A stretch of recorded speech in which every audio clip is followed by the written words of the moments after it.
الحمد لله الذي أعطانا شهر رمضان، شهر عظيم، شهر رحمة، شهر مغفرة، شهر بركة، شهر سعادة، شهر صيام، شهر قيام نصوم فيه النهار ونصلي فيه الليل ونقرأ القرآن ونساعد الفقراء ونطلب من الله العفو والعافية في الدنيا والآخرة. وصلى الله تعالى على خير خلقه سيدنا ومولانا محمد وعلى آله وأصحابه وأزواجه وذرياته وبارك وسلم تسليما كثيرا كثيرا.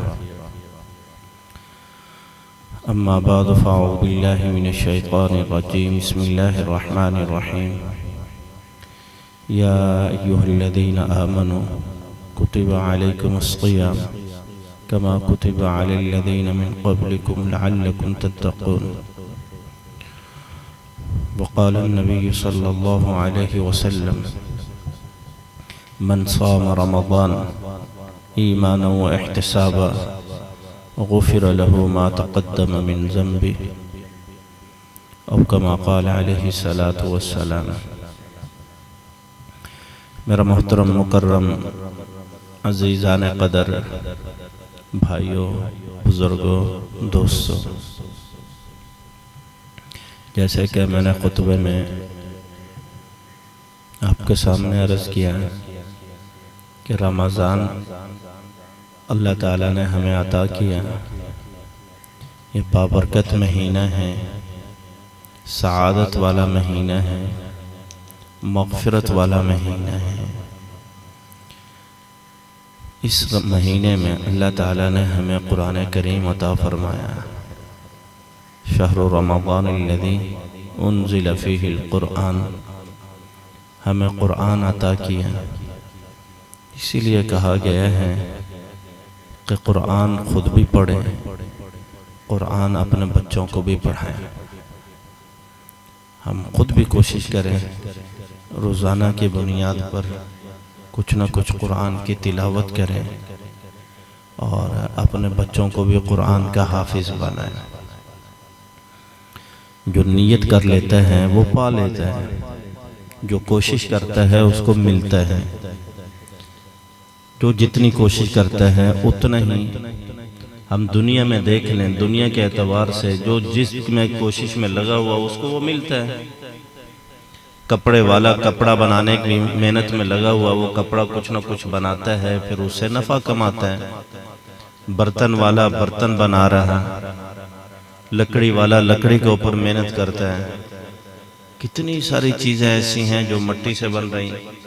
ایک آدمی مٹی کے اوپر محنت کرتا ہے، وہ مٹی ہے، اس میں کیا کچھ بنا لیتا ہے. مٹی کی اینٹیں بنتی ہیں، اینٹوں سے بلڈنگ بن گئی، کئی منزلہ بلڈنگیں بن گئی. مٹی سے برتن بن گئے، مٹی سے اور کیا کیا چیزیں بن گئی. محنت کرنے والے نے مٹی کے اوپر محنت کی، اس نے کوشش کی، اس نے اپنا وقت اس کے اوپر خرچ کیا، بہت کچھ اس مٹی سے بنا لیا. ہم اگر محنت کریں گے کہ قرآن کے اوپر میں نے قرآن کو یاد کرنا ہے اور اس کی تلاوت کرنی ہے، اس کو پڑھنا ہے، اور روزانہ کی بنیاد پر کچھ نہ کچھ زبانیں یاد کرنا شروع کریں گے تو انشاءاللہ ایک وقت ایسا آئے گا کہ قرآن کے حافظ ہو جائیں گے. ہم بھی قرآن کے حافظ ہو جائیں گے، ہمارے بچے بھی قرآن کے حافظ ہو جائیں گے. اور پھر جب قرآن کی ہم تلاوت کریں گے تو اس قرآن کی تلاوت کرنے میں وہ آیات بھی اس میں آئیں گی جس میں اللہ رب العالمین نے عقیدہ ختم نبوت کو بیان کیا ہے. قرآن کی تلاوت پہ ہوگا تو پتہ چلا قرآن کی تلاوت ہمارے عقیدے کی حفاظت ہے. یا اللہ نے یہ جو کتاب دی ہے، جو کتاب اللہ بھی ہے، کلام اللہ بھی ہے، اس میں ہمارے عقائد کی حفاظت ہے، ہمارے وقت کی حفاظت ہے. تو اس کی تلاوت خود بھی کریں، بچوں کو بھی کروائیں تاکہ ان کو تعارف ہو کہ یہ ایمان ہے کیا، ان کو پتہ چلے عقیدہ ختم نبوت ہے کیا. تو ہم نے اپنے عقائد کی حفاظت کرنی ہے، اور اپنے بچوں کو بھی یہ سکھانا ہے، یہ بتلانا ہے۔ نبی آخر زمان کا تعارف اللہ نے تعارف کروایا نبی صلی اللہ علیہ وسلم کا، اور اللہ تعالیٰ نے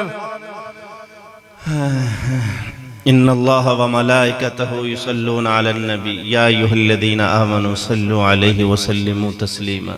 فرمایا میں درود پڑھتا ہوں۔ یہ نبی کی، ہمارے محبوب صلی اللہ علیہ وسلم کے مقام کو بتلانا تھا کہ ہمارے نبی کتنے اونچے ہیں۔ اللہ فرما رہے میں خود اس نبی پر درود بھیجتا ہوں، میرے فرشتے بھی اس نبی پر درود بھیجتے ہیں۔ اے ایمان والو تم بھی درود بھیجا کرو۔ نبی صلی اللہ علیہ وسلم کا مقام ہے، یہ مقام ہمیں بتلانا تھا، ہمیں سکھانا تھا، اور یہ مقام قرآن میں اللہ نے بیان کیا ہے۔ جب قرآن پڑھیں گے ہمیں پتہ چلے گا۔ قرآن پڑھیں، ما کان محمد ابا احد من رجالکم ولکن رسول اللہ وخاتم النبیین۔ جب قرآن پڑھیں گے، یہ آیت پڑھیں گے، اس آیت پہ آئیں گے، ہمیں پتہ چلے گا کہ عقیدہ ختم نبوت ہے کیا۔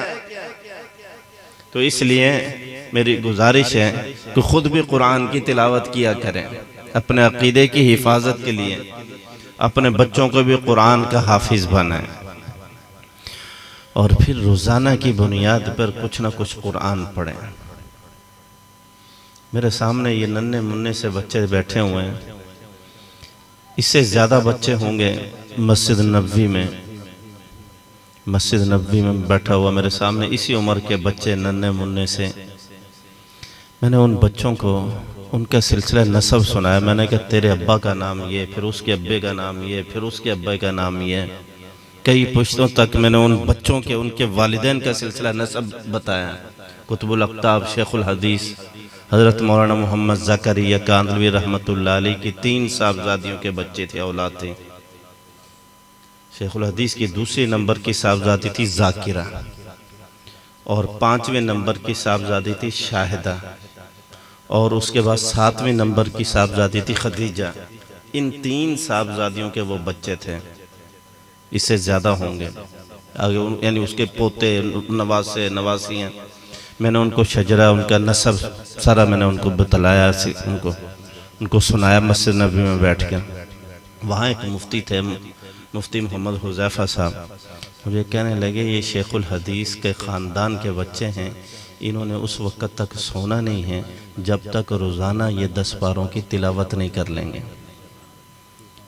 کچھ سال پہلے، یہ آج کا دور ہے، پرانا دور کی بات نہیں کر رہا ہوں، میں آج کے دور کی بات کر رہا ہوں۔ یہ ننھے منھے سے بچے اس وقت تک انہوں نے سونا نہیں ہے جب تک 10 پاروں کی تلاوت نہیں کر لیں گے۔ ہم مسجد نبوی میں جاتے ہیں، کوئی ویڈیو، کوئی تصویریں، کوئی اس دروازے کے سامنے تصویر، کوئی اس دروازے کے سامنے تصویر۔ میں نے اس خاندان کے ان بچوں کو دیکھا ہے، وہ ستونوں کے ساتھ لگے ہوئے ہیں، ان کو نہیں پتا کون آ رہا ہے کون جا رہا ہے، وہ ایک ستون کے ساتھ لگے ہوئے ہیں، وہاں تلاوت کر رہے ہیں، تلاوت کر رہے ہیں، تلاوت کر رہے ہیں، کچھ دیکھ کے پڑھ رہے ہیں، جو حافظ ہیں وہ زبانیں پڑھ رہے ہیں۔ 10 پاروں کی تلاوت کر کے جان چھوٹنی ہے۔ مجھے پھر فضائل اعمال میں وہ بات شیخ الحدیث قطب الاقطاب نے لکھی۔ فضائل اعمال میں میرے ابا مولانا محمد یحییٰ مجھے کہا کرتے تھے فجر کی نماز کے بعد ایک قرآن کریم کی تلاوت کر کے پھر جو مرضی کر لیا کرو۔ میں فجر کی نماز میں اٹھتا، فجر کی نماز پڑھتا، قرآن کریم کی تلاوت شروع کرتا، اور ایک قرآن روزانہ کی تلاوت کر لیتا، اور اس کے بعد پھر میں کتب خانے کا کام بھی اور صرف نحو بھی اور ابتدائی کتب بھی میں پڑھتا۔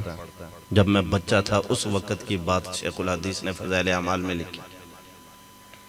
میں نے کہا کیوں نہ ہوتا، یہ اولاد کس کی تھی، یہ بچے کس کے تھے، یہ اولاد کس کی تھی؟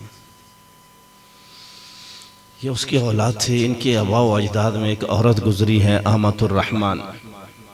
امۃ الرحمن تہجد کے وقت میں اٹھتے، تہجد کی ایک ایک رکعت میں کئی کئی پارے قرآن کی تلاوت کرتی، لمبی رکعت پڑھتی، اور کئی کئی سپارے ایک ایک ہی رکعت میں یہ امۃ الرحمن پڑھتی۔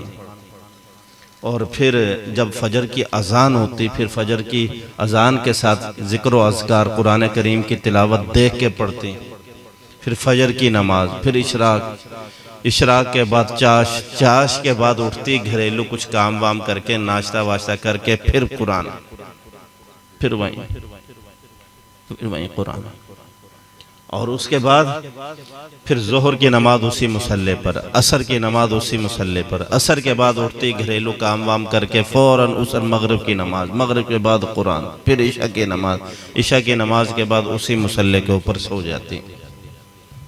یہ اسی امۃ الرحمن کی اولاد تھی۔ پھر میں نے کہا کیوں نہ یہ بچے ایسے ہوتے جو روزانہ کے 10 پارے تلاوت کرتے ہیں۔ بانی تبلیغ حضرت جی اول مولانا محمد الیاس کاندلوی رحمت اللہ علیہ، ان کے والد مولانا اسماعیل کا بھی یہی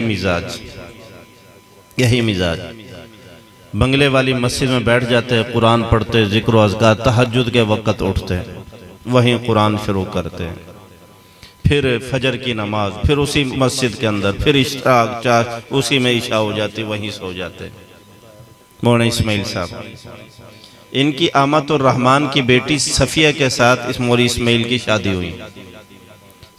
صفیہ جب مولانا اسماعیل صاحب کے نکاح میں آئی تو 6 مہینے میں قرآن کی حافظہ ہو گئی، 6 مہینے، اور روزانہ 1 منزل قرآن کی پڑھتی، اور رمضان میں روزانہ 40 پارے قرآن کی تلاوت کرتی۔ یہ صفیہ، میں نے کہا پھر کیوں نہ صفیہ کو مولانا یحییٰ صاحب جیسا بیٹا ملتا، کیوں نہ صفیہ کو الیاس جیسا بیٹا ملتا، کیوں نہ صفیہ کو حمیرہ جیسی بیٹی ملتی۔ پھر مولانا یحییٰ، پھر شیخ الحدیث مولانا محمد زکریا، پھر مولانا شیخ الحدیث کی 3 صاحبزادیوں کی صرف اولاد تھی وہاں پر، باقی وہاں نہیں آئے تھے، صرف 3 صاحبزادیوں کی اولاد۔ ذاکرہ کی اولاد، ذاکرہ کا بیٹا زبیر الحسن کی ایک ہمشیرہ صادقہ، پھر ان کی آگے صادقہ کی اولاد، پھر زبیر الحسن کی اولاد زہیر الحسن، شعیب الحسن، خبیب الحسن، پھر ان کی آگے اولاد، پھر صادقہ کی اولاد۔ اب وہ میں سلسلہ نسب مجھے سارا یاد ہے، تو میں نے ان بچوں میں وہ سارا سلسلہ ان کو سنایا، ان کی ماں کا نام، ان کے باپ کا نام، ان کے دادا کا نام، ان کے نانی کا نام، میں نے وہاں سب کو سنایا۔ اب ننھے منھے سے بچے ہیں، 10 پارے قرآن کی تلاوت کرتے ہیں، یہ شوق تھا ان کا، 10 پارے قرآن کی تلاوت۔ ہم اپنے شوق دیکھیں، ہمیں کس چیز کے شوق ہے؟ ہمیں گیند بلے کا شوق ہے، تھوڑا چھٹی ہوئی بھاگے گراؤنڈ میں، ہم نے گیند بیٹ لے کے گراؤنڈ میں جانا ہے۔ ہمارے شوق اور کچھ ہیں، ان کے شوق کیا تھے؟ قرآن کریم کی تلاوت کرنا۔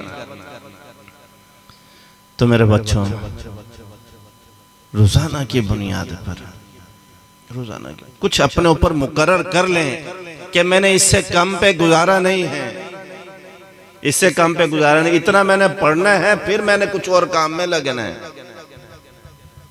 میرے والد صاحب رحمت اللہ علیہ اپنے اوپر متعین کیا ہوا تھا روزانہ کہ میں نے اتنے پارے پڑھنے، 1 منزل روزانہ کی پڑھنی ہے، جمعہ والے دن قرآن ختم کرنا ہے، اور اپنے آپ کو سزا میں جس دن 1 منزل نہیں پڑھوں گا مجھے یہ سزا، اتنے نوافل پڑھوں گا اور اتنے پیسے ہدیہ فلاں کو کروں گا۔ یہ اپنے اوپر مقرر کیا ہوتا سزا۔ روزانہ کی چلتے پھرتے وہ 1 منزل پڑھتے تھے، جمعے کے دن عصر کی نماز کے بعد قرآن ختم کرتے تھے، 7 منزلیں تھے، 7ویں دن قرآن ختم ہوتا تھا۔ ہم اپنے اوپر کوئی مقرر کریں، اتنا ہم کم سے کم قرآن پڑھیں گے، پھر قرآن کے اوپر غور و فکر کریں، پھر کوئی آیات ایسے آئیں ان کے اوپر غور کریں۔ جب ما کان محمد ابا احد من رجالکم ولکن رسول اللہ وخاتم النبیین یہاں گزریں تو غور و فکر کریں، غور و فکر کریں، اور بہت ساری آیات۔ اس لیے میں بڑوں کو کہتا ہوں، والدین کو کہتا ہوں، اپنے بچوں کو حافظ بنائیں۔ آپ کے بچے اگر قرآن پاک پڑھیں گے تو اس قرآن پاک میں جب وہ یہ پڑھیں گے کہ والدین کے ساتھ حسن سلوک کرنا ہے، والدین کی فرما برداری کرنی ہے، تو اب وہ بچے قرآن پڑھ کے یہ سیکھیں گے کہ والدین کا مقام کیا ہے، والدین کا مقام کیا، قرآن میں ہے والدین کا مقام۔ تو اپنے بچوں کو قرآن سکھائیں گے۔ اللہ تعالیٰ مجھے آپ کو سب کو عمل کی توفیق عطا فرما دے۔ وآخر دعوانا الحمدللہ رب العالمین۔